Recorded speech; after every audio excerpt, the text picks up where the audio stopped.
Meeting of City Council with Committee of the Whole to order for Monday, October 17th. Our first order of business, number 2, delegations. 2.1, we have Mr. Chris Anderson, President of the Public Works Association of BC, in attendance. Presentation of the PWA BC 2021 Women's Ambassador Award to Dawn Carpenter, Yards Clerk with the City of Dawson Creek. Welcome, Chris. Can you hear me, Chris?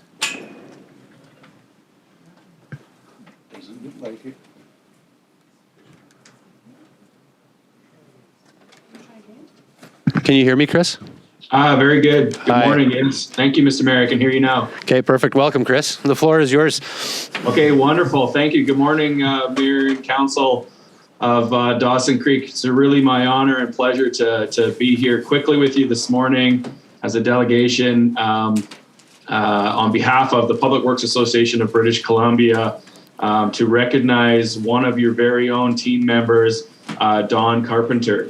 Dawn is the recipient of the Public Works Association of British Columbia's BC Women's Ambassador Award. This award is given annually to professional employed by a federal, provincial, or municipal agency involved in public works or an engineering or consulting firm that supports public works and has acted as a role model to encourage women to excel in the public works profession. So before I hand the floor back over to you folks there in Dawson Creek in your council chambers there, I'm just going to read a few highlights from Dawn's application that I thought would be really great to share with Mayor and Council here this morning. So just bear with me as I read a few notes from that. Dawn has been, for those of you who may or may not know, Dawn has been working for the City of Dawson Creek for more than 10 years and joined the Public Works team in her current role in 2013. While she has been in the Public Works department, she has modernized the department and provided a level of administration that exceeds all expectations. Dawn has actively taken a role in the Safety Committee for most of her tenure in Public Works, performing the role of secretary and being a critical person in the organization's recent successful core audit, where the city scored an unbelievable 96% rating. Dawn's personal interests include scrapbooking, in which she hosts events for local community members for free, spending time with her family, spending time outdoors in the summer, and working in the victim services as one of 2 victim service workers in the area. Dawn's ability to provide compassion and empathy while staying strong and steadfast in the face of tragedy and difficult times makes her an ideal candidate for the victim services role in our community. Dawn's unwavering positivity lifts Dawson Creek's department up, and she will go out of her way to welcome new employees, make them feel at home, and even introduce them to others in the community with similar interests to help them get settled in.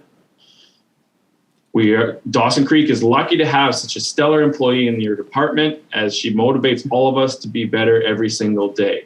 So with that, and on behalf of all the membership, the board of the Public Works Association of British Columbia, I am just thrilled and honored to be here today to present this award to Dawn. And with that, I will happily hand it back to those in the room there.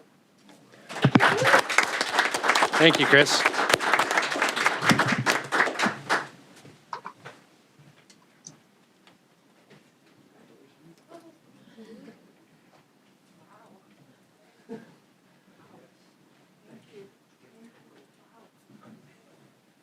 So, we got this. Chris, thank you for all those kind words. Obviously, I can't add a whole lot other than thank you very much for everything you do. You truly are the person that holds that whole department together, and I know that coming from my managers, like without you, they would be not nearly as effective as they are. So, we appreciate everything you do. You take all those frontline calls. You deal with a lot of requests for service, as we like to call them. And some days are tough, right? And you always do it with a smile on your face. You do it with professionalism. We can't thank you enough.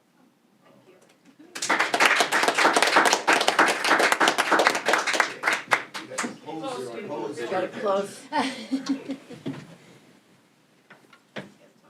I was just going to say, get a little reflection there. Congratulations. Good job. We're cloning you. Yeah. I believe there's diamonds. Yeah.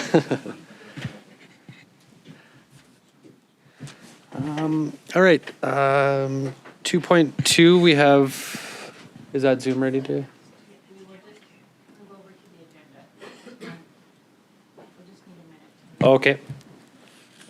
So do you want me to keep going through the agenda? Or? We're just connecting now. Oh, okay. Okay.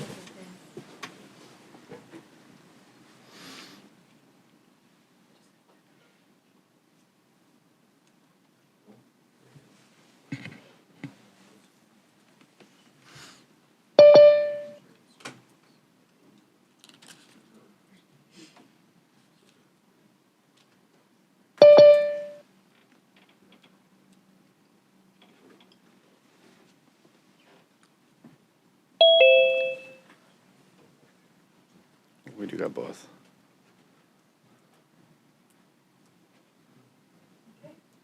Okay.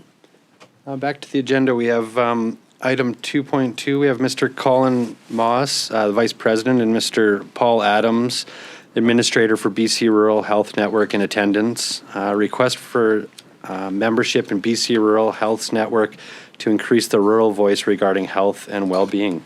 Welcome, Colin and Paul. Good morning, Your Worship. Morning. The floor is all your guys's, so thank you for being here. Good morning. Thank you for having us. I'm just going to share my screen. I have a 5-minute presentation, and then we can open things up for any questions you may have. Okay, thank you. Everyone see a picture of my granddaughter on the screen? Perfect. Great. I just have to make sure. Sorry.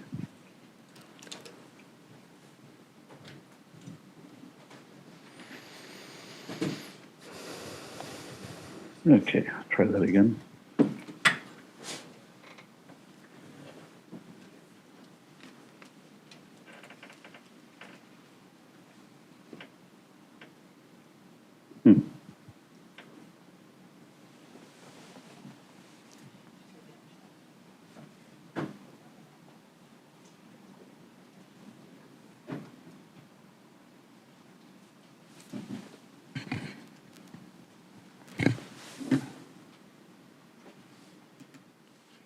Thank you, Your Worship, There we go. and honourable members of Council for the opportunity to meet with you today.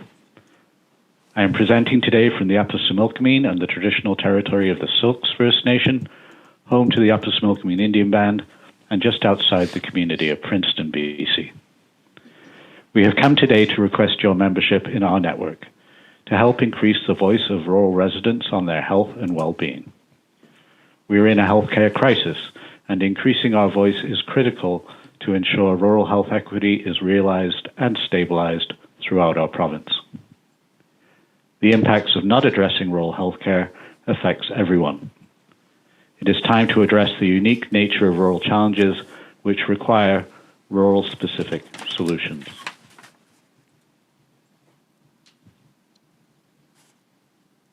We are a collective of individuals, rural health advocacy groups, rural volunteers, rural healthcare providers, rural research groups, and nonprofits who provide rural programming and support. The group originally formed as a collective of local advocacy groups who championed rural health during the centralization of services. We have grown, and we are growing rapidly. Our purpose is to share successful strategies in an effort to address rural healthcare concerns. We advocate for policy changes that provide all rural residents with attachment to a healthcare practitioner. We identify areas of research aimed at improving access to healthcare in rural communities and provide fertile ground for research to take place. We inform the Ministry of Health in regards to rural healthcare concerns and recommend solutions to the improvement of services to rural BC residents. We work in partnership with other provincial organizations to influence policy change that improve access to healthcare services. We recognize the healthcare concerns of Indigenous communities and include their issues and concerns as part of our work. And we improve access to mental health services and addiction support services. We promote patient-centered, community-based primary healthcare reform.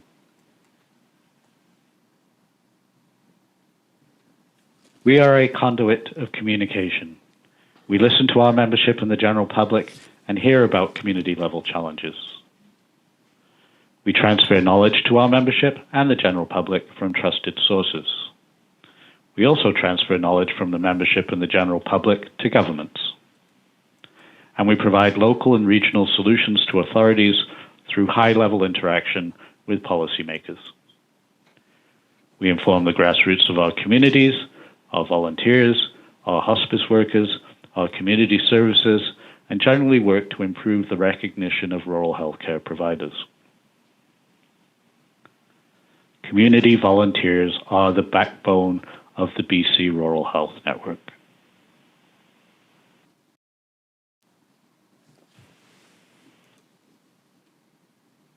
We advocate for equity in health outcomes for all British Columbians, for the ability to live in place in rural BC, for a robust public healthcare system, for science-based management and solutions, and for community-centric care and community-based health management teams. We are apolitical, we are solutions-based, and we are a registered charity. We are here today to ask for you to join us. Your community voice is needed and wanted by our network. As the saying goes, once you've visited one rural community in BC, you have visited one rural community in BC. Each community in rural BC is unique and has its own unique problems and solutions. We cannot champion each individual problem faced, but we can find common areas that will improve health and wellness for many rural communities. Rural residents are resourceful and resilient, and we have solutions to offer. With a louder voice, we will ensure we are not just listened to, but heard.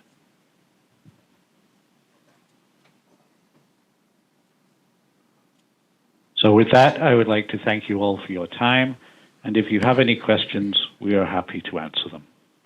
Okay, thank you very much, Paul and Colin, for the presentation. I'll open it up to council if there's any questions.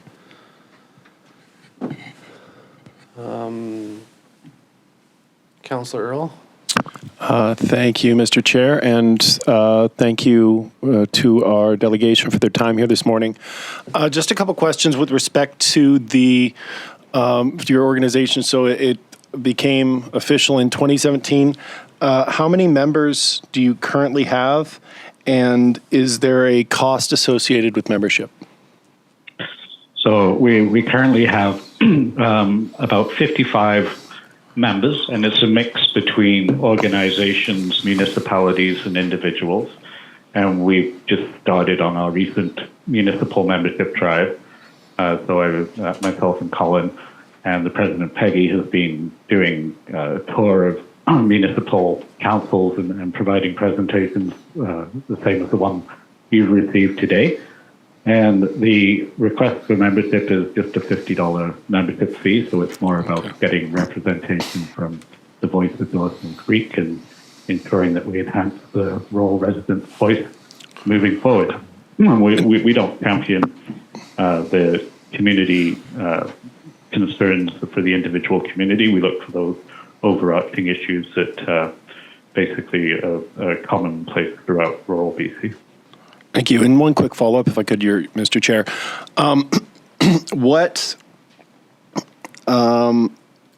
What is the framework for participation of membership communities? Just so for in my own head, is it a liaison from council that attends a quarterly meeting? Is it filling out surveys, questionnaires, things of that nature? Is it what would that look like in your mind? So we have a number of options for you to work with us. We have just initiated an implementation committee, which is taking research and driving it to policy, and that's being chaired by Dr. Jude Cornelson, who is the lead researcher at UBC for the Centre for Rural Research. And that committee is open to membership participation. Colin Moss is a councillor for New Denver and is our VP on the call here today. And Colin has brought forward the suggestion as we see an increase in our municipal members, which, by the way, all of the presentations that we've made to council so far have resulted either in membership or in referral to staff for process to membership. So we're going to see a significant increase in our voice over the next month or so.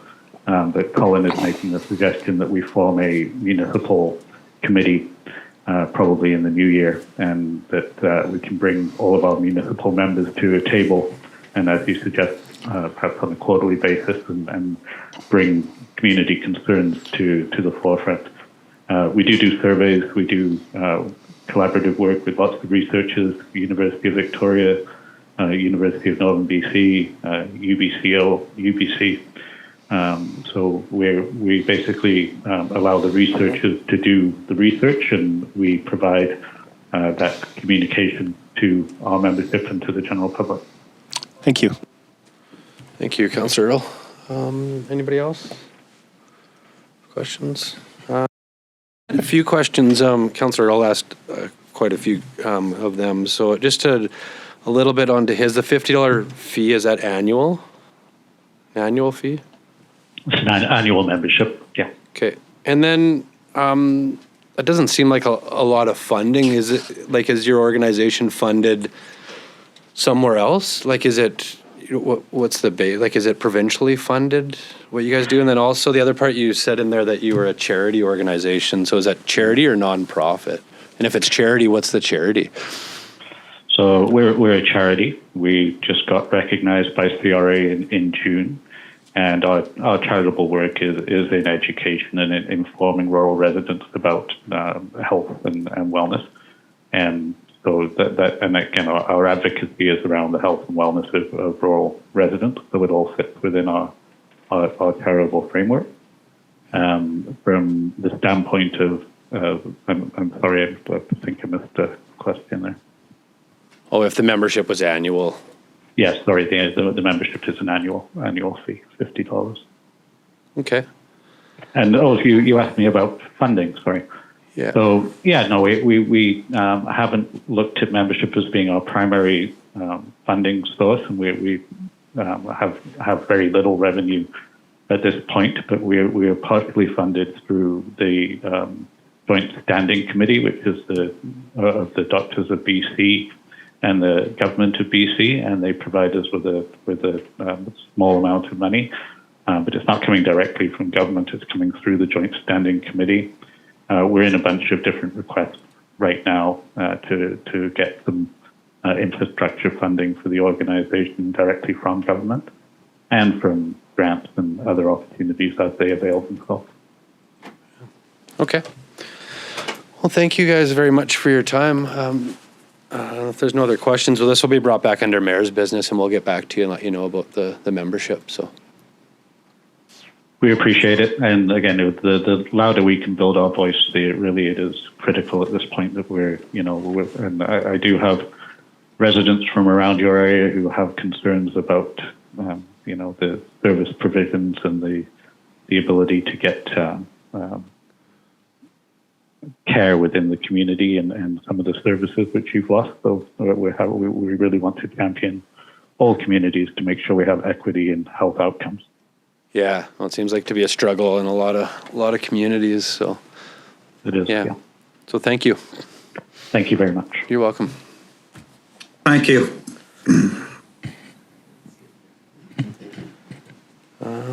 All right, number 2.3, we have Amanda Alexander, Chief Executive Officer from the Child Care Services YMCA of Northern BC in attendance to overview of the YMCA Child Care program and to present an opportunity for collaboration on New Spaces funding grant to facilitate a potential child care build for Dawson Creek. So welcome, Amanda. Great. Thank you. Nice to meet you in person versus Zoom. So Exactly. welcome. So much better.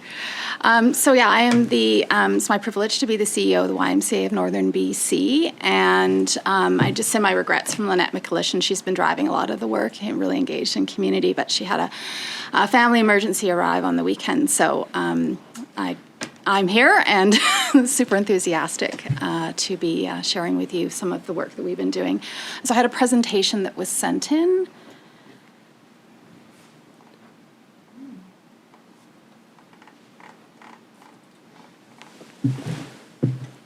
How was the drive up? Beautiful. Beautiful fall colors still? Beautiful colors, Yeah. and the sunset that I caught by the windmills. I would just, I was looking for a spot to like pull off and capture that because it was just like outstanding, right? So Awesome. just an amazing fall we've all been having, right? Such a beautiful time of year. Absolutely. Oh, there you go. Perfect. Fabulous. So presentation is focused specifically, predominantly around the theme of childcare and helping children, families, and seniors thrive. We've been having conversations in the community of Dawson Creek with respect to childcare, in particular around recruitment and retention. It's come up as a huge theme. And of course, I mean, that's across Canada, across BC, but particularly our northern communities, we feel this so much more so than some of the urban communities. And so we've really come to realize that childcare is a really important element, because if we don't have places for our families to have care for our children, that seems to be an essential common. So a little bit about us. We have over 250 staff and almost 200 volunteers, and we've been in Prince George and in northern BC for over 50 years. So a little bit about our overview. I'm going to talk about who we are, childcare in particular, some of the capital projects we've taken on, areas of opportunities, and some opportunity for discussion. So there are across Canada 39 YMYWCAs serving over 1,000 communities, over 2 million people per year, and across the world 58 million people in 119 countries. So lots of reach. Where there's synergy around all the work we do is finding safe, inclusive spaces where everyone really feels a sense of belonging. Closer to home, in British Columbia, we have 5 YMCAs, and we've been doing this work collectively for over 136 years, reaching 216,000 British Columbians. And closer to home again, northern BC, our mission is a charity dedicated to strengthening the foundations of communities. So how do we do that? We do that in 3 key ways: promoting healthy living, helping children, families, and seniors thrive, and fostering belonging, connection, and inclusion. So those are really big, lofty goals, and this is what we call our YMCA pinwheel, which essentially breaks down how we take these big goals and what are the ways in which we execute it. So you'll see under helping children and families and seniors thrive, that one of the ways in which we do that is helping children enter kindergarten with the least vulnerability possible. So we know in our communities there are somewhere between 28 and 32% of our children that enter kindergarten vulnerable. And so the key piece is for us to give the opportunity for early learning, as we know that's the platform to help children be the most successful that they can be. And we do that through the YMCA, through our best practice curriculum that supports early learning through play. Our vision is to ensure that we are vibrant and healthy, because children, families, and seniors belong, grow, thrive, and lead. We currently provide childcare in 6 locations in northern BC, so Fort St. John, Chetwynd, Dawson Creek, Fort St. James, Prince George, and Vanderhoof. 3 big buckets of work that we do at the YMCA. So one, what we're predominantly known for, what we call gym and swim, or health, fitness, and aquatics. Childcare, which actually is over 50% of our revenue at the YMCA of Northern BC. And thirdly, community health, which is our programs focused predominantly on youth, but on well-being, where we provide services around employment. We have a youth health center, Foundry, and we do long-term recreation for seniors, so a whole gamut of work in the community area. So a little bit about our history. We had a first facility open in 1975, and we began licensed childcare 3 years later. In 2014, in response to communities' interest in identifying what local communities might identify as a particular need and what YMCAs might have strength, we did some work to our bylaws and moved from the Family Y of Prince George to the YMCA of Northern BC to allow us the scope to be able to do the work more broadly. I'm going to skip over the history in the interest of time, as that will come up more so in our work around our capital projects. In 2022, like I said, we're working currently in 6 communities for a total of 893 spaces, which is a daunting amount of children, but a privilege to have that responsibility for that many children in the communities that we serve. So a little bit of history about the work that we've done, the experience that we have. In 2007, we opened our first early learning center. What was unique about this is that we had a sense that what was really important was the whole scope, the continuum of care, so 0 to 12. So the idea being is for parents, it was really important that you're not going from one childcare location to another, dropping off your children. So in that sort of family model, you'll see that there'll be developmental rooms specific to, say, an infant toddler, then a 3 to 5, and school age. So they're developmentally appropriate, but the child has a really easy continuum as they move through the rooms because there's a familiarity between that. And then from parents and guardians' perspectives, it's easy, which we all know is, we're all very busy people, and being able to, have something that is fluid and most importantly works for the children has been really successful. So this was our first beginnings of that in 2007, and we really found that this was tremendously successful. The second was a school closure in Prince George, Highland, which was a partnership between our school district and the Ministry for Children and Family Development, which essentially took this and built upon it. And it was a closed school, so part of it is occupied by Northern Health, part is occupied by the YMCA, as well as Aboriginal education. And so really made great use of an existing property that really supported a vulnerable neighborhood within our community.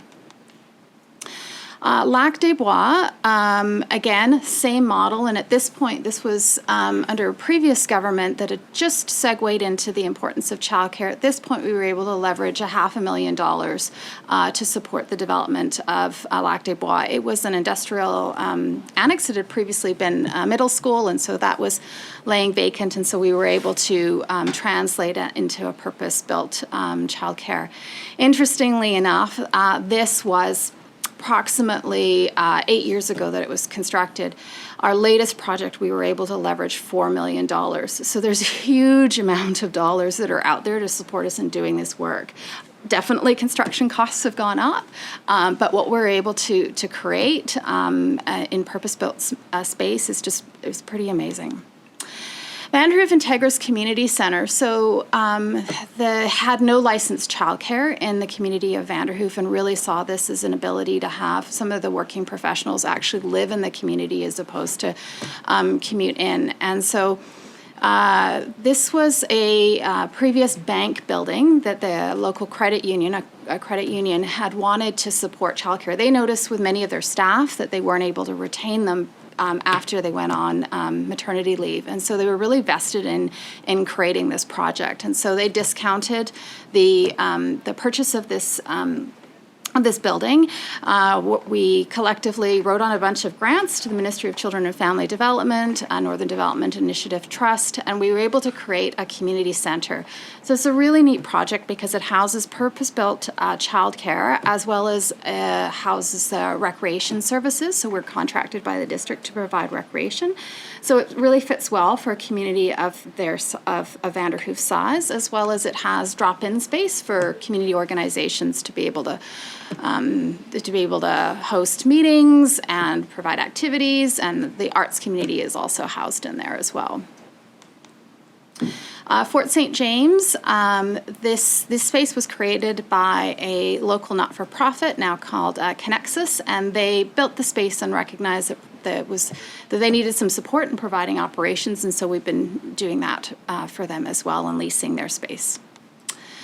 YMCA Margaret Ma Murray Care and Learning Center. So working with School District 60, they identified with the creation of this was the first of two purpose-built elementary school spaces that they wanted to embed childcare from the beginning of. Again, recognizing the ease of going from childcare from 0+ and being able to make their way completely throughout the school. There is a partnership support through BC Hydro and Treaty 6 First Nation with priority access for a number of the spaces. In Chetwynd, there was a local not-for-profit that was providing childcare run by a really amazing group of parents that approached us and asked us if we would support them in being able to provide childcare. They recognized that they were, really committed parents that were doing great work, but they didn't have the same kind of depth and breadth around experience around childcare curriculum, and being able to, on a basic level, to be able to offer the kind of supports that we could for our staff. We have that particular center is on the Northern Lights campus, but did not provide care for infant and toddler, and we've been able to secure funding for the development for 12 new infant and toddler spaces they'll be opening in 2023 that we're really excited about. So Anne Roberts Young is the second elementary school in Fort St. John that we're providing care for, right embedded in the elementary school. And there's also a partnership with both School District and Northern Health to make that a priority placement. Our latest project is the Park House Care and Learning Center that we worked with the City of Prince George, and we've just recently negotiated priority placements for Northern Health staff. So again, a recruitment retention method for medical staff who are employed by Northern Health to be able to access. Robert Ogilvie is a brand new project that is set to open, we're hoping for January of this year in Fort St. John. This has been something in particular that Northern Health has been really driven to want to learn and understand how actually extended hours childcare will actually support healthcare workers in the community of Fort St. John. So Northern Health is actually funding the YMCA for this over and above what we charge for our operating fees. So we're working really hard about really wanting to understand the viability of this. So we feel like if this is successful, this is something that could be replicated in many Canadian communities as a recruitment and retention strategy for, many of our workers that work shift work that have never been met with, regular licensed childcare. But it requires a different kind of investment in that, because even just to get, early childhood educators to consider working these shifts when they're so in demand requires an actual, an additional investment. So we're excited to see where that goes and think that could have huge possibilities for many of our communities. We have a national curriculum called Playing to Learn, and it is incredibly important in terms of outcomes for our children, a home-like environment, small groups. It follows the child's interest, so it scaffolds the child's interest and essentially takes the essence of play and makes that a learning opportunity. Our educators are supported in this curriculum. We are, as of pre-COVID, we were evaluated annually, where we had folks who would come out who are the experts on Playing to Learn and assess the quality across all our locations, and they're given the benchmarks. A Place to Connect is one of the newer curriculums that it supports school-age children. So it's based more on relationships and program planning, and really has developmental opportunities for children in school, and again, annually evaluated. We really work hard to be an employer of choice. We recognize that, even ahead of the labor market shortage that we're all experiencing, that, as a charity, we really need to step up and make sure that our employees feel, tremendously valued. We look very creatively about how we support recruitment of early childhood educators, because that is such a challenge. We offer pension and extended benefits to our staff, and really make sure that there's lots of opportunities for our employees. So more specifically, Dawson Creek, there is currently a new spaces funding out, a call for proposals that is now actually not so much a cap of a total per center, but up to $40,000 per childcare space. So roughly, ballpark, this would be approximately $3 million worth of provincial funding that could be applied for and utilized to be able to build purpose-built childcare space. We currently are working in Dawson Creek on school grounds in partnership with the school district here, providing 2 school-age sites, and they are actually currently doing an assessment around needs.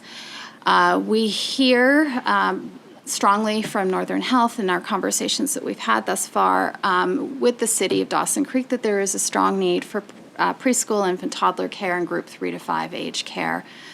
So we're offering the opportunity to work in partnership with you, with school district, and we think there needs to be, because school district is doing their own parallel process, an opportunity for us to decide, given the assessment that's happening, which is the best way in order to proceed, to make best use of these funding dollars to meet this need.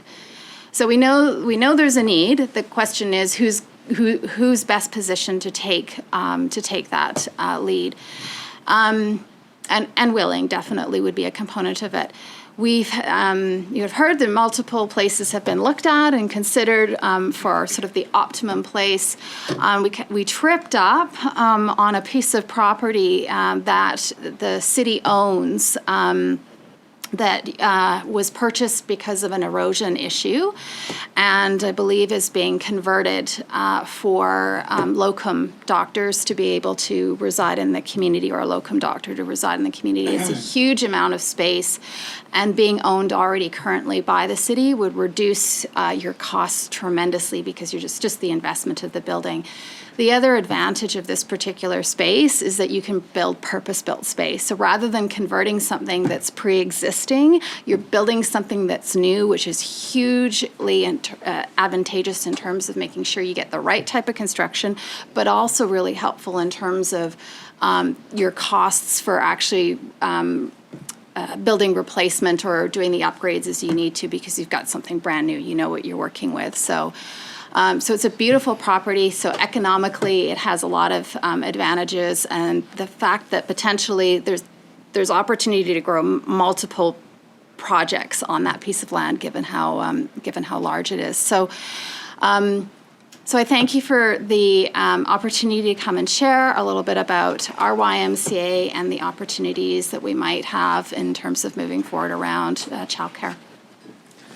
Thank you very much, Amanda. Thanks for the presentation and for also making the journey up here. We appreciate it. So, Councillor Parslow. Yeah, thank you. I met you at UBCM. Yeah. So I have a lot of questions, if I may. I want to just talk about the no particular sequence here, priority placement. Mm-hmm. Well, first of all, you may want to change your presentation. You don't want to offend anybody. It's Treaty 8, not Treaty 6. Oh, pardon me, my mistake. Yeah, so thank you for that. So you mentioned, priority placement, Northern Health, in referencing Fort St. John here, Northern Health, Treaty 8, and School District. There may be other. So are they funding partners in this project? How did they get what criteria had to be met for them to get priority placement? Yeah, exactly. It's a funding contract. So essentially, an employer will provide a certain amount of funding dollars to secure a certain number of spaces. And that number is pretty consistent across our sites to be able to support that administrative work. But it's an opportunity that then exists for an employer to actually secure certain spaces, or in that particular situation that you were talking about as part of the BC Hydro commitment in building, in the construction work, they were able to secure a certain amount of spaces. So they were a funding partner. Right. And Treaty 8? Are they a funding partner? No, that was part of the requirement of the agreement that BC Hydro negotiated. I got you. Yeah. So, the School District 59, I was talking to their school superintendent, and you've referenced School District 59. One of the needs that has been identified, which I don't see that in any of the other models, is a sort of a 24-hour daycare. A lot of night shift professional workers, particularly in healthcare. So what's your response to that? Is that just a nightmare to staff? It's absolutely a need. We're trying to figure out extended hours first, and if we can figure out something that works, then perhaps down the road, yes, it is rather a bit of a nightmare, but this is sort of our stepping stones to get to that place that ideally we can figure out that model so that we can meet that need. One of the statements I heard at UBCM that resonated with me was something like, it takes a whole community to expand daycare. So you haven't listed too many partners here. You talked about the School District 59, Northern Health. Are there any other partners? Well, from our perspective, that is a huge amount of partnership. As historically, we were doing this ourselves. And so there's been huge growth in cities seeing that as part of their role. That 10 years ago wasn't the case. And the same for the health authorities, quite frankly, as well, and school districts. So those are, in my mind, really significant players of partnership. But the more folks you can get together to work on it, you're right, it takes a village to do this kind of work, and it's richer when we can engage more people. So we're certainly open to that. We feel that those are really key players that make what we've been able to establish so much richer than what we were doing when we were going alone. Right. So just a couple of comments then. You know, you've made reference to the fact that working with School District 59, because they're doing some study, so we won't have an overcapacity here, unused spaces, I'm sure. And the other is the fact that Y is involved personally gives me a great deal of confidence that it will be done well. Y, in my mind, has a great reputation. So thank you. Great, much appreciated, thank you. Thank you, Councillor Parslow. I was expecting that to be longer than the presentation. Is there any other questions from council? No? Thank you again for coming. I think this is very exciting stuff. And, from our Zoom, I left that feeling, very confident about what you guys are doing, and look forward to the future. I know one thing you did mention before, that I liked a lot is that a lot of your programming, that you do a lot of your own training with staff. And I don't know if you covered that in here today, but I found that valuable, just knowing how hard it is to retain and keep people, about how focused you are on, or YMCA is about creating their own training programs for teams. So I thought that was kind of good to share. And then I guess the next steps is you're just looking if we're on board to work with you and to move forward. And absolutely. Yeah. So I think there's a piece, as you had mentioned, that really importantly to understand what school district is looking at to make sure that we don't oversaturate, particularly at the same time. That would be a concern. So I think being able to get the sense of readiness around that, it may actually look something, it may actually be a division between early years and school age that may be optimal. But I think we just need to explore that, I think, collectively to understand who's best positioned to take that lead. I think there's a timeliness to this, because this funding we anticipate will be closing shortly. So there is a limited duration of opportunity. So we'll certainly be working hard on our end to understand better what school district is, how they're wanting to move forward, and circle back then to you to share with you that context, and then see where the city would like to move forward. But I think there is a tremendous opportunity with the asset that you have, and something we could really work well with you on. Okay. Yeah. Perfect. I had one other question, just I think it was Vanderhoof, how you had like the multi-purpose building with a lot of different things. Is that something when you come into a community where you will look at all the needs? Like, how did you find out in that community that they needed multiple areas when YMCA opened? It was just really listening to the people that we were working with. So we heard that. So they said, we need childcare. And they really talked to, the CAO really talked about a lack of stability in recreation. So we developed these really great recreation programs. It's as good as that person until they leave. And then we don't have the infrastructure to support the consistency of that program. And so we just really listened to what the needs were and then tried to respond, because every community is so different. And so having that flexibility to do something different in different communities is really important. So it's just really listening to you around what you feel is really important for Dawson Creek, and we can modify and adjust and create as needed. Perfect. Thank you very much. Yes, you may. Councillor Parslow? I just want to make sure I understand. Just one sec. Sorry. Councillor Okay. Parslow? Yeah, I got a foot where it's Green is go. So the ask of the city is, you'd like to finish that? So once we have an understanding around what school district's interest is, and the ask would be if school district is not moving forward on an early years application, the ask would be that you would consider working on an application with us for the early years funding. So the funding applications are geared towards assets staying within public domain. So they are more favorable for cities, health authorities, First Nations, and school districts to write on. So the larger amount of dollars available provides greater opportunity for the city to be working on it. We've worked with cities and school districts on those funding applications to support them, but the actual funding application would need to be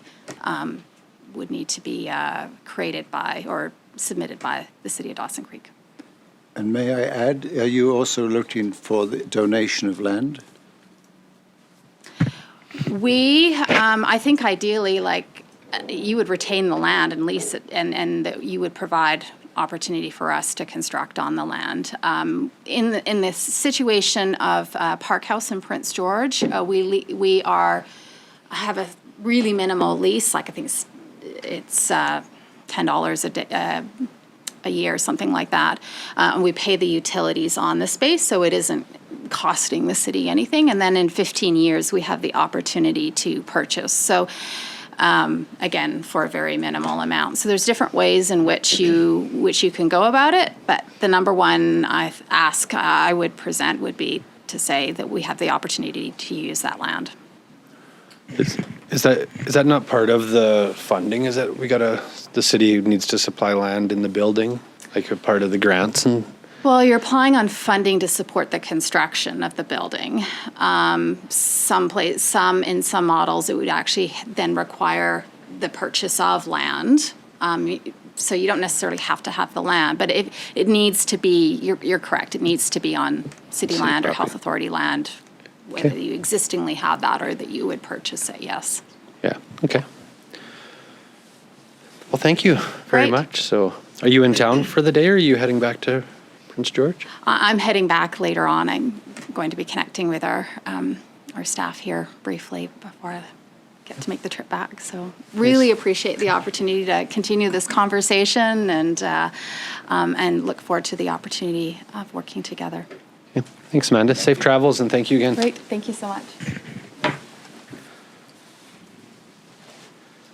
All right, moving along, 3 late items.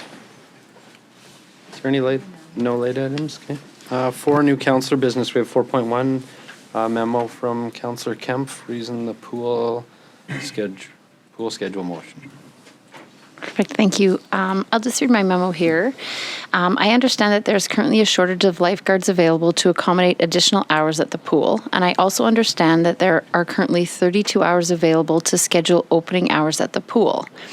My understanding is that the current schedule is not working for the general public, therefore I'm recommending the following motion.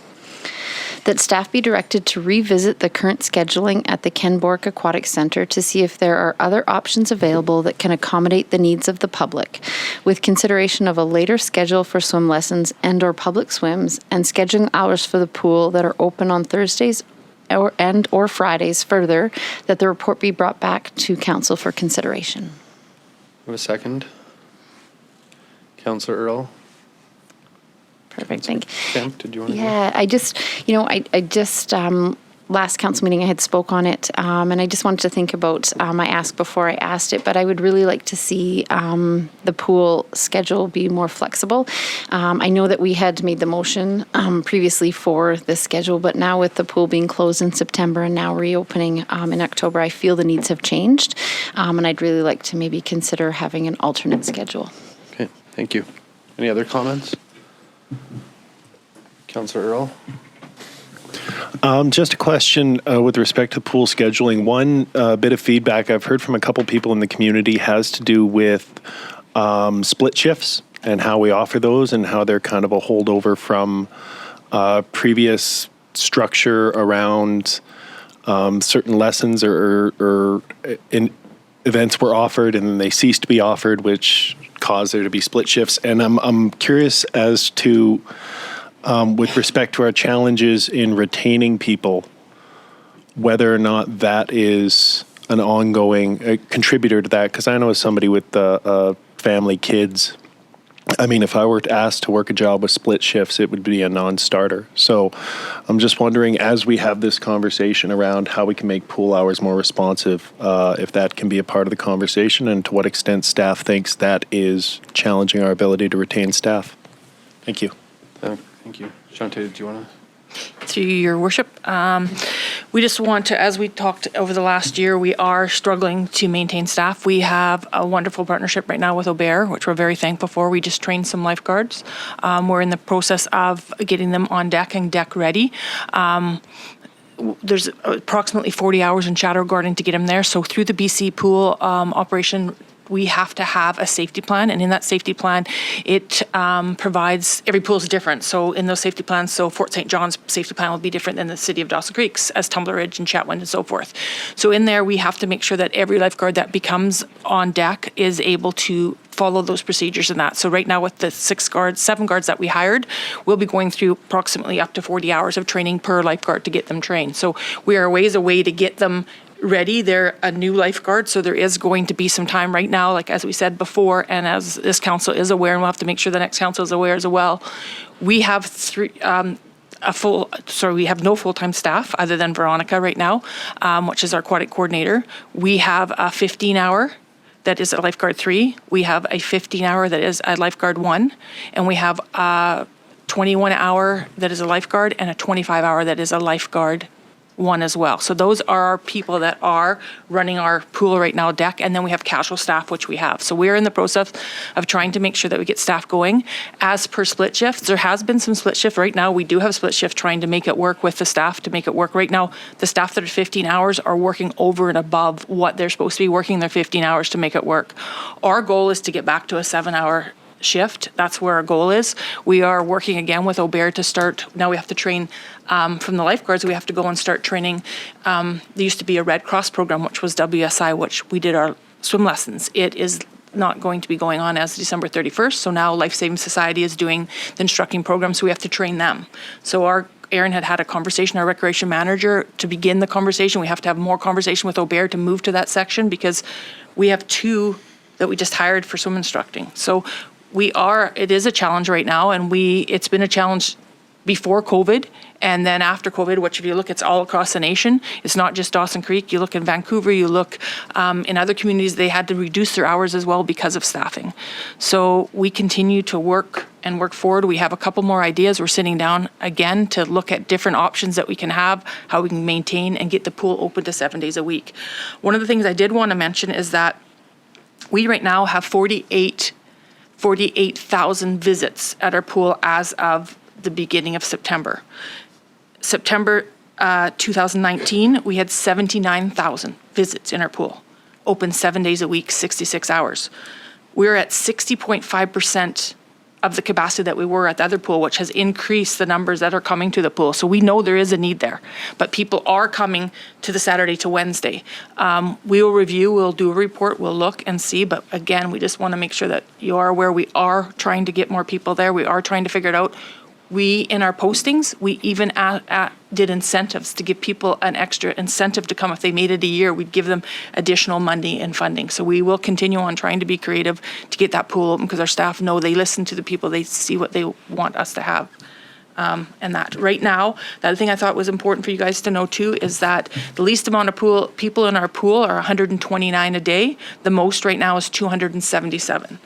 There are some times that we hit capacity, which is about 105 at the pool if we have a sick staff that we can't get 3 people on deck that due to staff being sick. So we are meeting the needs. We are not as many as we have due to the 7 days. Thank you, Shante. Councillor Parslow. Well, I recognize this is an issue and a problem, and as you correctly stated, it's North America-wide, not just Canada-wide. And each community has different permutations. I mean, the design of the pool and how many pools are contained within the building. So comparisons to other communities are largely irrelevant because of the design of the building. And this particular pool we have is a splendid facility. And but it's not like the old Centennial pool from the point of view of staffing configurations. I'm glad Amy raised this issue because it is an issue, but it's not one with any easy solutions. And I'm sure we all appreciate the effort that's going into, with the help of Aubert, of trying to correct this. There are some other peculiarities. I mean, the split shift issue is something that needs to be reviewed. And I'm just going to raise it, but I know that it has all sorts of cost implications. But, you know, we have, in this province, we have a family day. And this pool's closed on Family Day. And we have some stat holidays and the pool is closed. Now, because of the nature of our collective agreement, that if we were to open it in Family Days, it would be a horrendous cost, right? But there are other issues that are out there, so I thought I'd mention it. But there was a report that was written. I don't know when the report was written. So whilst I think this issue needs to be addressed, I wonder about the necessity of a report. What would be different in this report than the previous report? That's my musings on this. Okay. Through your worship, what I'm understanding from Councillor Kemp is she'd like us to revisit it just to ensure that everything is as it is, to look at different options and things like that, and we're happy to look at that.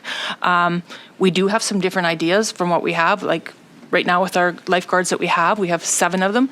Do we put interim positions to try to get them trained, you know, instead of just taking 2 shifts a month? That's one of the things. If you're a casual lifeguard, you only have to have 2 shifts a month. So how do we ensure that we get those guards that are new 2 or 3 shifts a week rather than a month? So by providing term positions, which would be like 5 hours to 8 hours to 10 hours. But we need to work with them because some of them are students.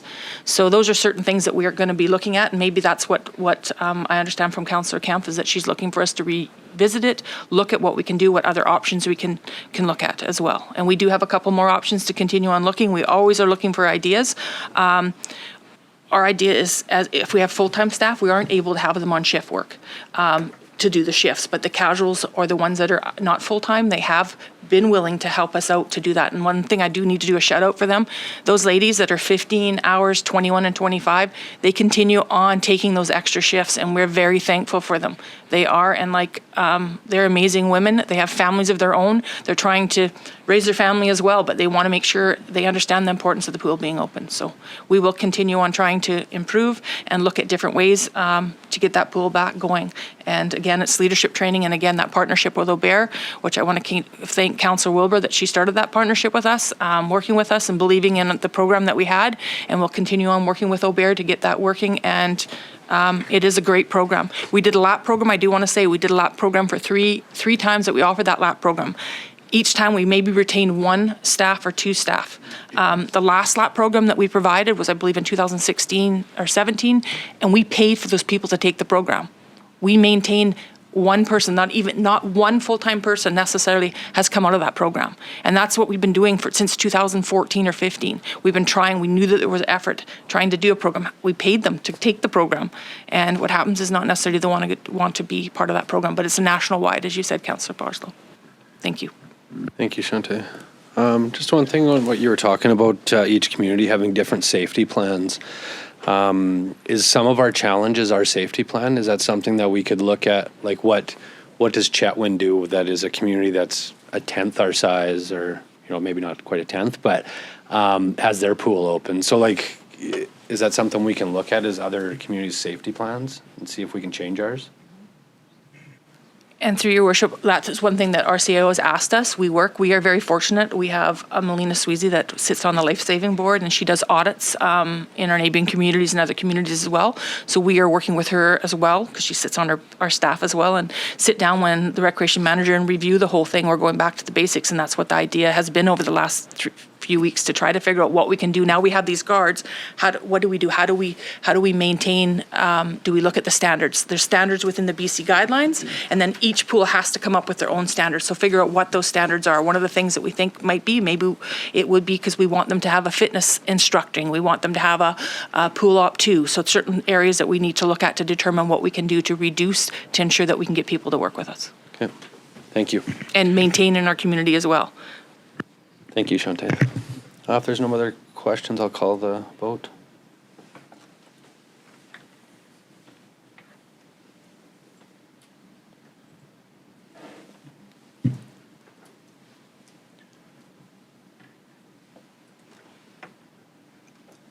Vote is closed. It's carried. 5 is adoption. Oh, sorry. Is there any other new councillor business? Okay. 5, adoption of minutes. Can I get an adoption of minutes for 5.1 and 5.2, and if there are any amendments to those? Councillor Wilbur, Councillor Kemp. Can call the vote.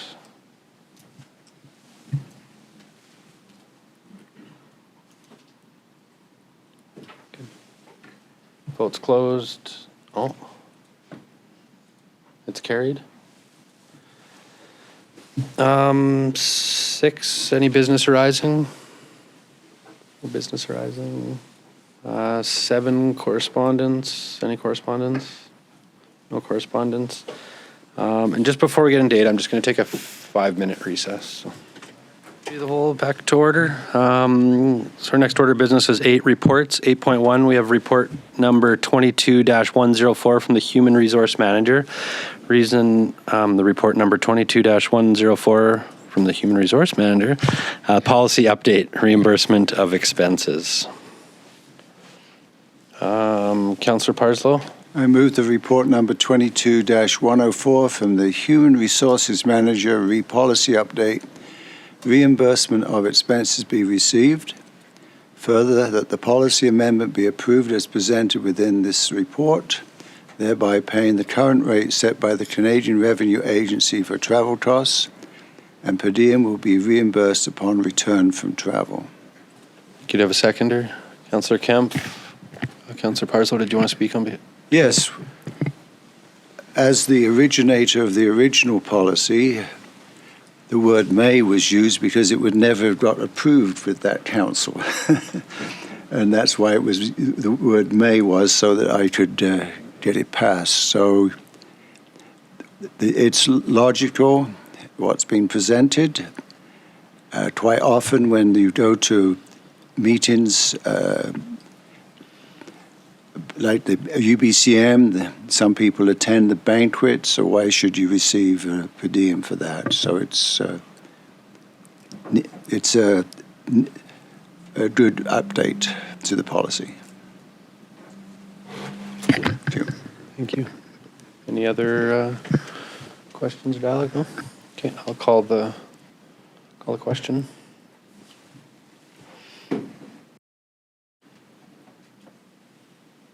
Vote is closed. That's carried. 8.2, we have report number 22-108 from the Chief Financial Officer, reason the 2022 tax sale results from September 26, 2022. Councillor Parslow. Oh, just one sec. Can you push your button again? That report number 22-108 from the CFO, the 2022 tax sale results be received for information. A seconder? Councillor Kemp. Thank you. Report 8.3. No, we need to vote. Wasn't it when it's received for information? Do you still? Yes. Oh, there's just no discussion. Right. I'd like to call that question to vote. Jumping ahead of the game, sorry. Vote's closed. It's carried. Number 8.3, we have report number 22-110 from the General Manager of Development Service, reason the watershed funding request. Councillor Earl. Thank you. I will move the recommendation that report 22-110 from the General Manager of Development Services, RE Watershed Funding Request, be received. Further, that staff be directed to submit a delegation request to the Peace River Regional District Rural Budget Administration Committee requesting $40,000 in annual funding for the city's watershed program for a 5-year term. Thank you. Do I have a second? Councillor Parslow. Before we get into, Kevin, did you have anything to add to this, or maybe just clarify what it's? Thank you, Mr. Chair. So we have been doing this for a number of years. Thankfully, the Peace River Regional District has been providing us $40,000 in annual funding for, I believe, 2 terms of 5 years each, so for the last 10 years. But I wanted to bring it forward to council just to make sure they were aware, and obviously, if they approve with us going to the regional district and seeking this funding, and that way, if it was brought up, it wouldn't be any surprise to the council if they heard about it. So, Yep. Any questions specific about it, I'm happy to answer them. Thanks, Kevin. Councillor Parslow. Oh, you got to push your button again. Sorry. Or did you have? You don't have anything? Okay. No questions? Okay. I'll call the vote.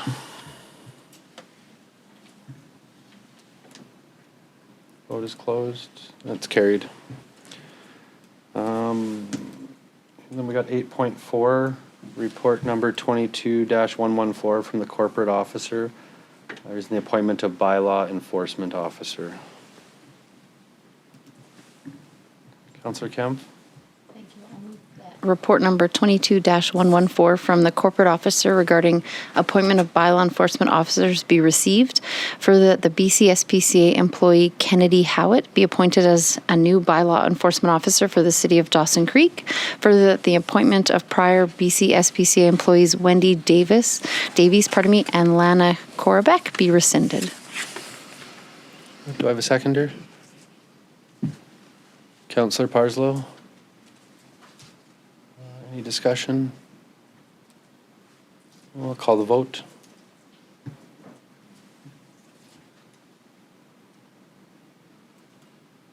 Councillor Parslow. The vote is closed. That's carried. We have 8.5, the 2022 general local election.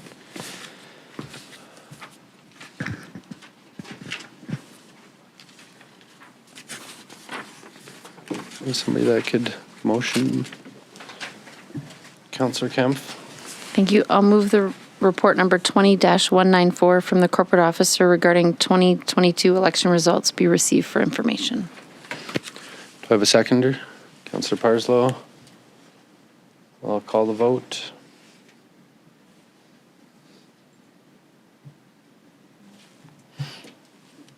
Vote is closed. That's carried.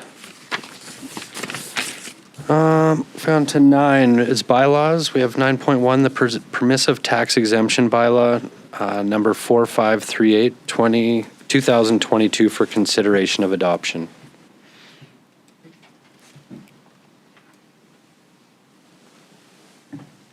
Councillor Parslow, do I'm holding my nose. I move that we adopt it as presented. I have a second? Councillor Wilbur? That's my new technique when I want to abstain. Just hold your nose? Yeah. I'm glad I'm learning that today. I'd like to call the vote.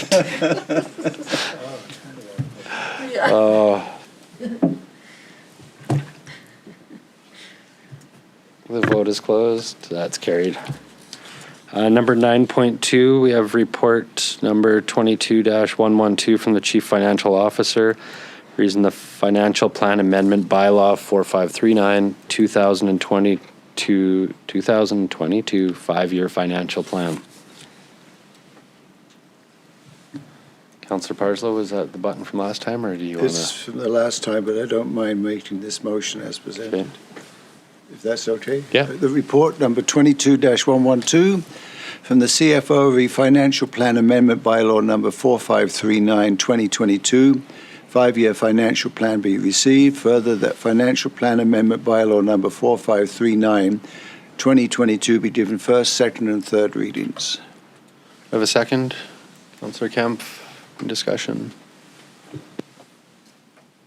I'll call the vote.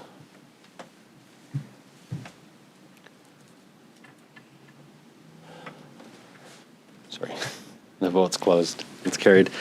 Next is 10, Mayor's business. Just a bit of an update on some things. First, just the election. Just wanted to put a big thank you out to Brenda and all the staff at the city for everything they've done to make the process successful. I know there's a lot of time put in by everybody. I also want to thank everybody that put their name forward. On council and mayor, it takes a lot to do that, to put your name forward, and it's quite the process. So, yeah, just want to thank everybody for that. For those that were successful and those that were not, it's definitely recognized in the city and appreciated. I also want to do a special thanks. I know we will get both of them back here, but to Councillor Javetkov for his 17 years that he's committed to the city. That is a long time that he's put in to give back to our city and to be a voice. So to thank him, and then also to Councillor Wilbur for 11 years. Yeah, just want to thank you. I know you did a lot for the city, and yeah, just want to thank you for everything that you've done. So you're welcome.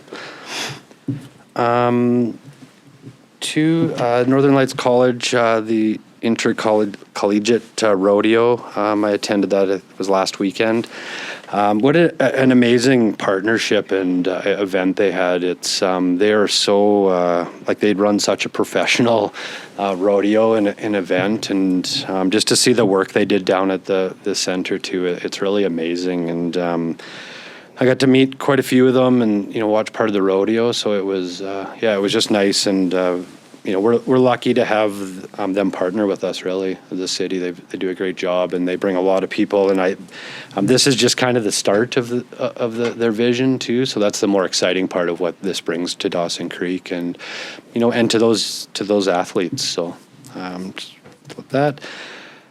3, the hospital replacement project. I had a meeting with Mike. He's the project manager from Clark Builders. I think it was last week or the week before, and they're starting the process of getting underway. So they're up here looking at housing and just kind of the initial process. So I expressed to them, on behalf of the city, that I think it's very important that they look at using local trades and local contractors and local employees. So they, I kind of wanted to start that dialogue with them that we want to see as much local used as possible. So they were very, on board with that. Also talked to them a little bit about like the college has a carpentry program, so they're gonna get them in touch with Todd from Northern Lights College, who I've also spoke to about maybe there's some potential of doing some apprenticeship programs with the college, where the hospital is going to be a 4-year build, and those people could go through possibly like a, part of their carpentry program. And I know they offer a lot of other trades at the college. So had that initial conversation, so that was good. I also met with Bear Mountain Wind Farm. So Brock, who's one of the directors that lives down south, and then Dan's the operations manager. So it's kind of nice just to have an initial meeting with them about what the wind farm offers. And also that, they have some funding available for some, local stuff. So it was nice to know that. And, maybe we can connect them with somebody as well. So the other thing too is that they said that they're always in to give tours up there. So I thought maybe with, with the new mayor and council coming in, it might be a good, team building opportunity, and with staff to maybe go up there and get a tour of what they offer, and get Charlie up to the very top of one of those towers on the inside. I've been up, actually. Yeah. Just trying to climb a ladder. Yeah. And then one more thing I just had to add last minute. There's a nurse appreciation event that's getting put on by the South Peace Health Society. It's on November 2nd and 15th. They wanted to do appreciation for the nurses in the community like they did before for the doctors, and the city partnered with it. So there's going to be two events. So they're contributing $4,000 to it. The Peace River Regional District Director Rose and Hebert, through their funding, have donated $2,000, and then they've asked the city to donate $2,000 through the Economic Development grant. So I feel like this is an important thing for our area, and to show the appreciation. I think we did it with the doctors, so I felt it was good to move forward with this and partner with them as well. And the ECDev budget, there's a lot of funds left in it. So it wasn't about that we have the funds, let's spend it. It was about that I felt it was, doing the doctor one. We talked about doing the nurse one as well. So I felt that it was appropriate that we did that. So that's November 2nd and the 15th from 7 till 9:30 at the George Dawson Inn. And I'm sure there'll be some more information sent out about that. So, that's all I had. Any questions, Councillor Parslow? Yeah, the hospital replacement project. I observed with a sort of a curious mind this structure being rapidly put up by the hospital, and I knew nothing about it, right? So my understanding is that structure is going to have some options for how the layout of wards and stuff for doctors and nurses to look at and offer recommendations. That's the rumor, and I heard that from somebody who works in the healthcare industry. So to staff, I would like to know, is that the purpose? Or is it just for storage? Kevin? Yeah, through you, Chair. What we've been told is it's for mock-ups, so they will be, doing various layouts. And from what we've heard from the architect is they've been meeting with various departments and going through this, and then they will mock up what they envision certain departments to look like, and then bring staff into it. That's kind of what we're hearing. It sounds very, very interesting and exciting. Well, yes, exactly. I mean, you should engage frontline staff in that consultation, so I applaud what's happening there. Yeah. Thank you. 10.2, the delegation from BC Rural Health Network. What do you want to, Councillor Parslow? I would move that we join the network by paying the annual fee and engaging with it. We'll see what happens, but it's a necessary thing that we have a voice in rural healthcare. So I would like to make that motion. I have a seconder. Councillor Earl, do you have some discussion? Any discussion around? Let's know. My only one thought is that it's fairly new, and I mean it's only $50, but it is still $50. But my thoughts were maybe to wait until they get a little bit more more meat in what they're doing and moving forward, but that was just my one thought. But all right, I'll call the vote.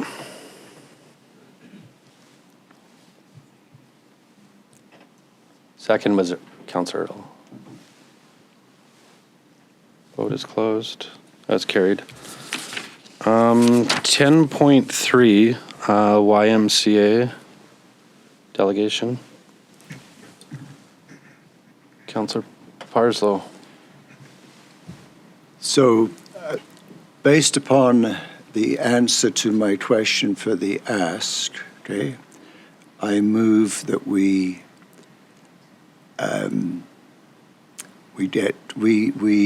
engage with the ask. Okay. I don't know how better to word it. The ask, as I understood it, is that we will partner with the application. We will consider leasing some land, should that be required. The piece of land that was mentioned was the one that we acquired because of erosion. So I'll specify that land. I think that was the limit to the actual ask. Is it possible, like I don't know if we need it, but it's just to have a motion where that you direct like mayor and staff to work with YMCA on the next steps of this? Because it seemed like it was a little vague. They're dealing with the college. Also, they would like that property, but we've been discussing, there's some risk to that property. There's a reason why we purchased it. And then we also have some other city-owned property that might work better for us as a city, but so I don't know, like if... Well, restate what you just said. It's not all the spiel after is your first statement. Just a motion that you direct mayor and staff, if that's needed, to work with YMCA on the next steps to move forward. I can support that, yes. Fine, so I'll make that motion if that's, yeah. Okay. Have a second? Councillor Earl? Blair? I'll speak to that motion. I think it is the right motion to work with the YMCA based on the fact that I believe it would be the city putting in the formal application for funding through the provincial government. There was also some interesting comments made about Northern Health being a participant. There's a number of things here. So we will pursue it should this motion pass. I think it's a great opportunity for the city of Dawson Creek. And then as well, if the school district is doing work on this childcare front, whether it is the city or the school district that proceeds as the lead on this, but I don't think we want to miss this opportunity to partner and work with the YMCA. And I think it's time sensitive too. Yeah. Councillor Earl? Yeah, my understanding was that the school district was the initial entity they'd chosen to work with, but they were asking us to serve as a backstop or secondary support should the school district opt not to proceed with the application they were hoping for. Well, I think, go ahead. So yeah, I mean, so in working, I mean, if there's other support we can provide, great. But in working with them, my understanding is we're kind of waiting for them to get final word from their other stakeholders, and then we'll get a better idea of what exactly they're looking for from us. Yeah, yeah, and they offer their services in the school district buildings right now. That's why they've had that dialogue with them. Okay. So, Yeah, I can support that. okay, I will call the question to vote.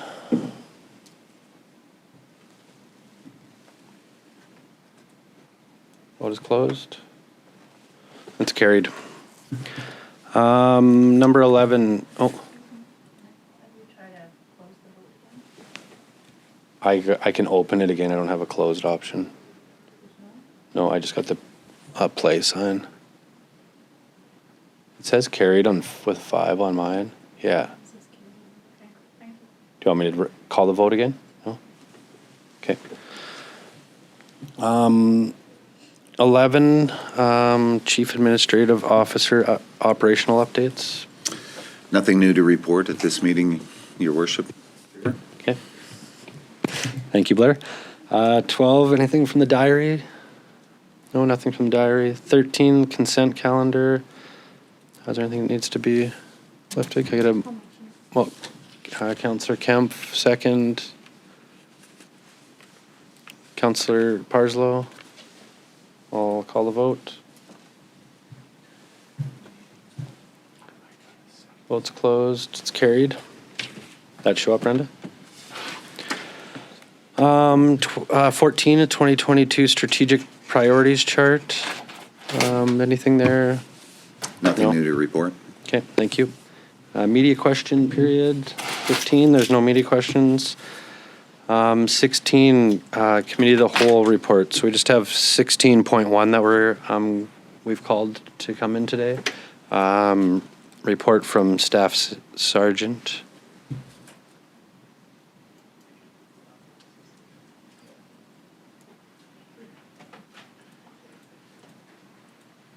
Welcome. Thank you.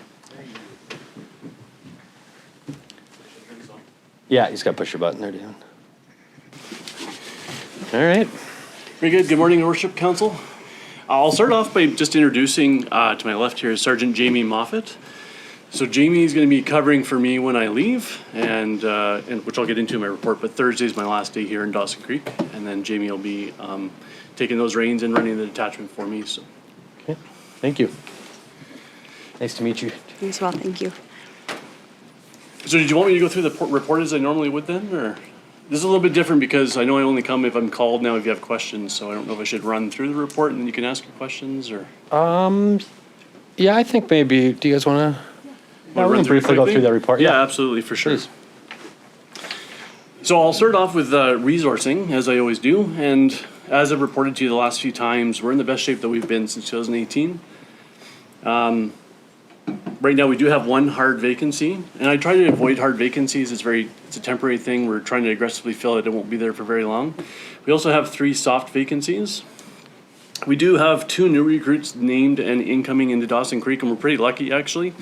The North District only has 4 recruits coming until between now and April, and 2 of them are coming to Dawson Creek. So we do have resources that are incoming into Dawson Creek. My last day, as I said, is Thursday, and Sergeant Moffat's going to be taking over as the temporary full-time replacement until my replacement is named. That process is long. It'll take 9 to 12 months, and it is undergoing right now or on the way, but Jamie will be filling that until that person's named, the permanent position is named. Moving to the stats, this year so far we have 7,084 calls for service. Last year we had 6,743, so that's an increase so far of 341 calls for service, or 5%. All of that increase is actually coming from within the city, with an increase of calls for service within the city of 6% and no change in the rural area. So there's been no increase or decrease within the rural area. 80% of the calls are within the city and 20% within the rural. The increases that we are seeing right now are related primarily to property crime, which accounts for about 54% of all the calls that we're receiving. Some notable increases include 64% increase in vehicle theft, 152% increase in break and enter to business, and a 40% increase in theft. We're also seeing a significant increase this year in mental health calls of 46%. So up to now, we've enjoyed some decreases in mental health calls, and certainly not increases to the level that we're seeing this year. Some decreases have also been noted: 6% decrease in assaults, 41% decrease in drug-related calls, 24% decrease in impaired calls, and a 10% decrease in break and enters to residents. So some of the things that we're doing right now to address the rise in property crime and the rise of calls for service that we're seeing is we are participating in several meetings with stakeholders to get the Citizens on Patrol program in Dawson Creek up and running. I think that's important to deal with the amount of property crime that we're seeing in the increases. The officers have increased visibility in the downtown core, and you're going to continue to see an enhanced policing presence in the downtown core. My operations NCO, Corporal Peddle, has been tasked with working with Downtown Business Association to create a proactive response to the property crime issue that's going on in downtown. So he'll be making contact with them this week to identify a solution and work together. We have been working without a bait vehicle for the last 6 months due to mechanical issues with 2 different bait vehicles. So unfortunately, we've been working through that over the last 6 months, and we're presently working with Impact BC to get a working bait vehicle back in Dawson Creek, which would help to address some of the vehicle thefts that we're seeing. Our annual policing priorities, we had 3 priorities, the first one being public safety. We conducted a full review of all the assaults that we've had over the last 3 years. And if you remember up to this year, our assaults have slowly climbed every single year. This is the first year that we're seeing a decrease, which is the reason that we wanted to focus on assaults as part of our policing priorities this year. So we completed a full review over the last 3 years of all the assaults, and we identified there's actually no commonality to the assaults. So they're not specifically related to elders, they're not specifically related to domestic assaults. It's just a rise in assaults across the board or across the spectrum. There's no real specific area on which we need to focus on assaults.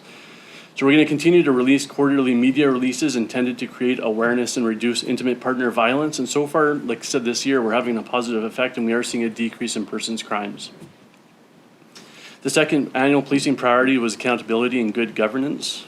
My operations NCO has been proactive with identifying files in which the public may not be happy with the provided police response, and generally that focuses on a lack of understanding of the police responsibilities or authorities and jurisdictional boundaries. They don't understand why we can't arrest somebody or why we can't go into someone's house. So as a result, the public complaints have decreased by about approximately 33% from last year, which was what we were trying to do. The third and final annual policing priority is employee excellence and workplace culture. Our office manager has sent out her first newsletter to the detachment staff, which was very positively reviewed. And it's proven to be an effective way to pass on information and to keep officers and clerical staff informed and improve morale within the detachment. Morale in the detachment actually is the best it's ever been right now in the last 5 years, and job satisfaction is very high. This results, as you probably know, in better productivity and pride in the work that's being done within the community. We continue to bring in a local therapist into the detachment once each month to conduct both group and one-on-one sessions with interested officers. And that's proven to actually be very popular, and the meetings are very well received. Thank you for allowing me to present this report to you. Pending any questions, that's all I have. Thank you, Damon. Councillor Earl. Thank you, and happy trails. Sorry to see you go, but we appreciate your work, and we wish you all the best in your next endeavor. You're going to Manitoba, so you'll need all the help you can get. I'm just kidding. You mentioned that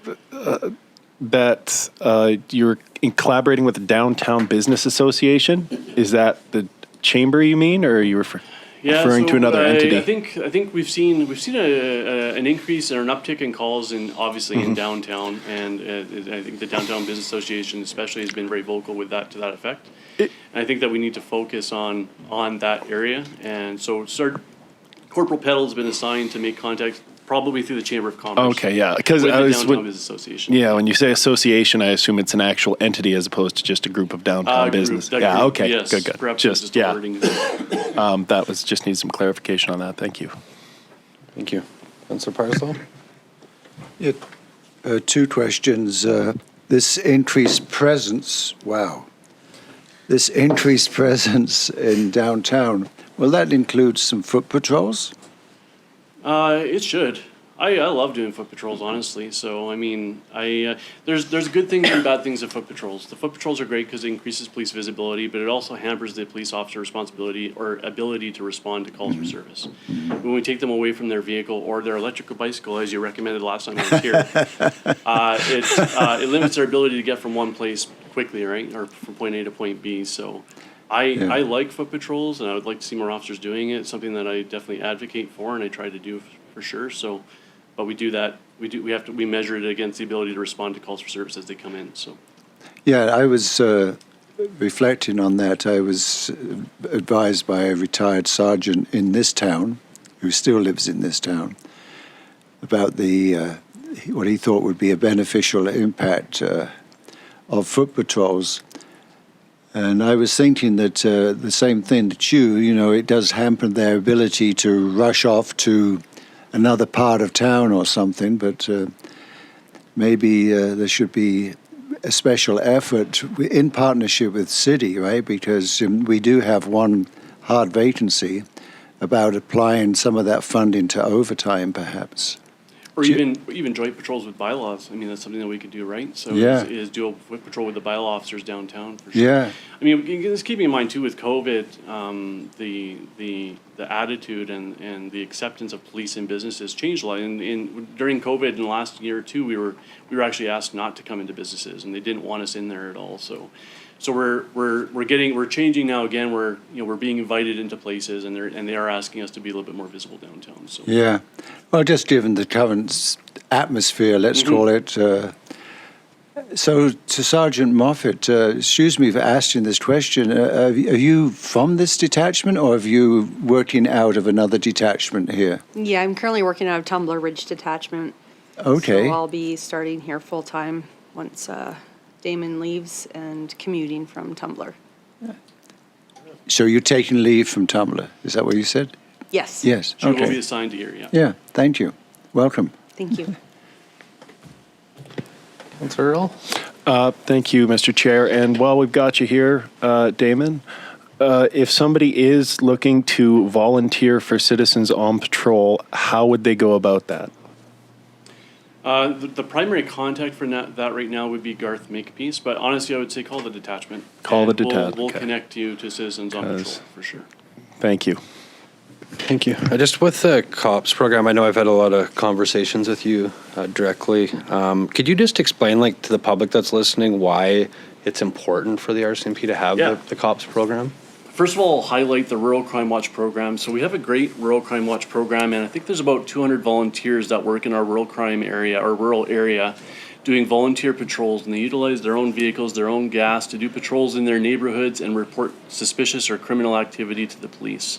Because the unfortunate reality is we can't be everywhere at once. We can't be on every street at once. We can't patrol every area at once. So we really do rely on our volunteers to help us out and report suspicious activities. So Citizens on Patrol is the same thing, but instead of being in the rural area, that would be within the city of Dawson Creek. And that we do have a Citizens on Patrol program. We have about 30 volunteers presently connected with that program or volunteering with that program. But what we're looking for is a little bit of leadership in the Citizens on Patrol program to start scheduling some shifts and getting people out there and make sure that the Citizens on Patrol program is actually visible within Dawson Creek, particularly probably within the downtown core.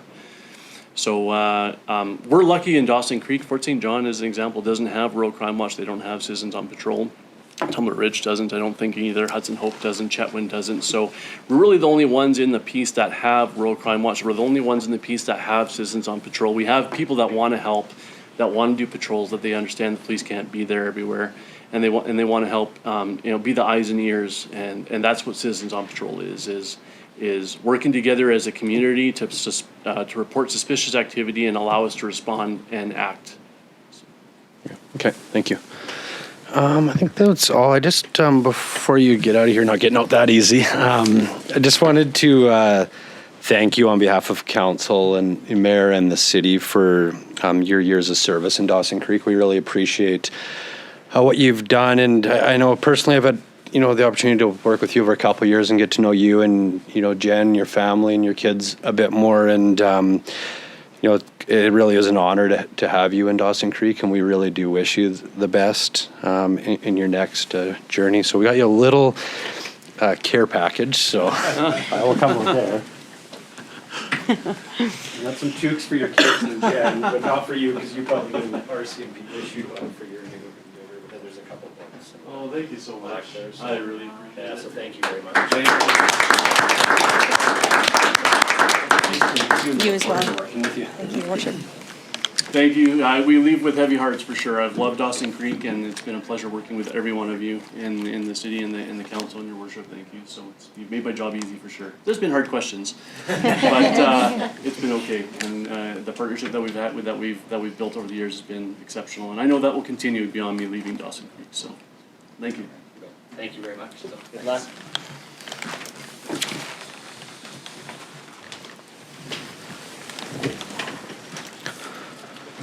All right, that was all from 16, so moving to 17, we'll recess to closed. Can I get a motion? Councillor Kemp, second, did you want? I had one question. Probably should have mentioned is it too late or should I think it's too late, yeah. Yeah. So recess to closes, Councillor Kemp, second, Councillor Wilbur. Call the question.